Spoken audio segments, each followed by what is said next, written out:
Hello and welcome to Intin Pure Living. In this video, we will talk about how to care for your peace lily. According to NASA's Clean Air study, peace lily is one of the top indoor plants for cleaning indoor air. This plant removes pollutants like benzene, formaldehyde, and carbon monoxide from the indoor air, thus making it healthier to breathe. Peace lilies are native to tropical America. According to Feng Shui, it is considered to bring in good fortune. Peace lilies like indirect light and shade, making them an ideal choice for indoor environments. They are even known to do well in diffuse fluorescent lights. Peace lilies are a good choice for low light spaces because they can thrive in shade or partial shade. Keep the plant in low light situation out of the direct sunlight, but bright enough that you can read a book. It grows well in artificial light and needs water mostly once a week. Given its low maintenance, it is an ideal choice for office spaces. Peace lily prefers to be lightly fertilized every 2 to 3 months. It doesn't have high fertilization requirements.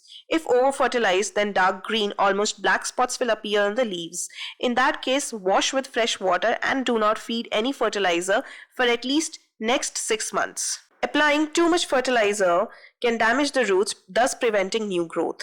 If you notice white crust on the soil surface or brown patches on the leaves, then that can mainly be caused by over-fertilization. Temperature extremes can stress your plant a lot and prevent it from producing new flowers or leaves. Being a tropical plant, it has high humidity requirement, so you can mist your plant every once or twice a week.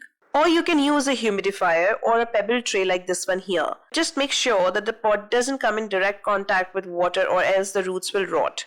You can keep peace lilies in places with low light and high humidity like kitchen areas and bathrooms. It prefers warmer temperatures. Colder weather can stunt its growth and prevent the plant from producing any new flowers or leaves. It takes up to a month or so to acclimatize to its new surroundings, so if you notice some shedding on the arrival of your peace lily, then that's normal. Once adjusted, it will stop shedding its leaves.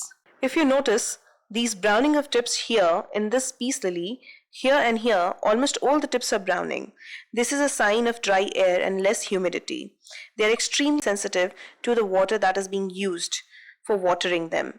While watering these, always remember to use filtered room temperature water, as tap water sometimes has chemicals like fluorides in it, which also causes browning of the tips in peace lilies. This leaf here has brown edges. This means it has been exposed to direct harsh sunlight. If you notice this leaf here, it's all twisting, curling and drooping. This one here, here and here as well. A lot of leaves appear to be twisting, curling and drooping in this peace lily, which usually happens due to long periods of underwatering. Peace lily prefers high humidity and moist soil, not soggy or wet soil or completely dry soil.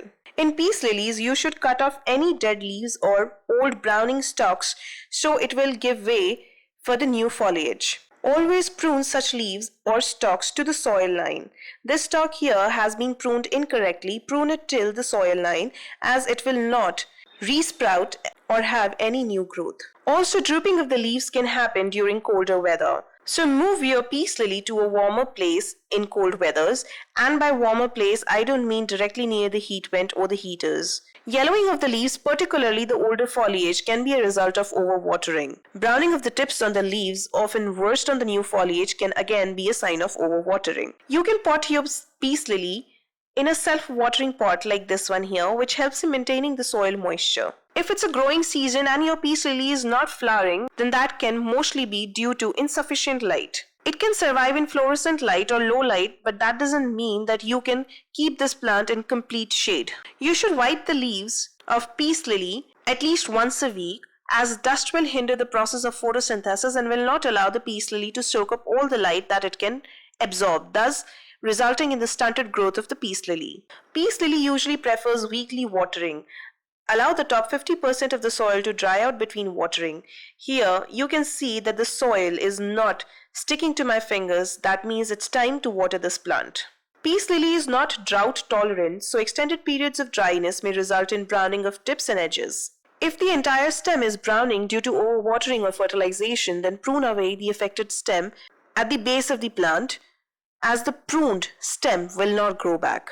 If you notice any speckled yellow patches on the leaves, then that could mainly be a fungal infection. If the plant is really struggling, you should check for root rot. If only a few roots are affected, you can prune the affected roots and repot it in a fresh, well-draining soil.